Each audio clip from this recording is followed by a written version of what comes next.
Hello, good afternoon. Si Hill po. Meron kaming ginagawa nga RP75H kasi merong tumawag na magwo-walk-in siya. I-pick upin niya yung RAM pump natin na RP75H. So ito po yan. Yan o.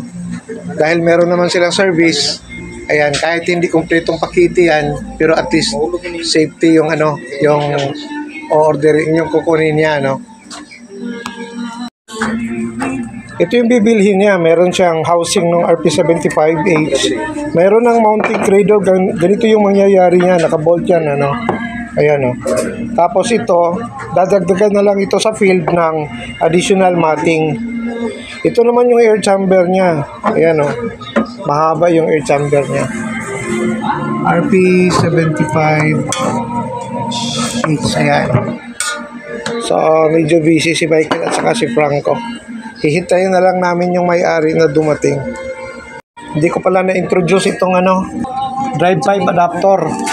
Yung ikakabit doon sa drive tank. Dito, ayan. Tapos ito yung i-connect sa drive pipe. Katulad ng ganito. So, meron yan. Naka-attach dito. Tapos, andito yung pagkakabitan ng drive pipe. Ayan.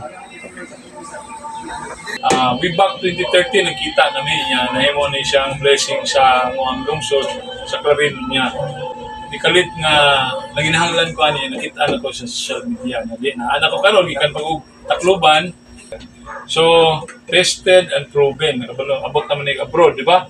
Abot nag-abroad. So, matingala ka, doon ay wonder ang nilikod sa wisdom gihatag sa Ginoo sa tao. So, this is the result sa walay kuryente, walay gamit ng mga rodo diesel. So, it's a blessing. So, sundan lang ninyo ni kaya mo kuning i-video ko dito sa mga area. Okay? Salamat, sir Dan. Salamat. So, salamat kayo. Ha? Doon, balong ikarga nilo.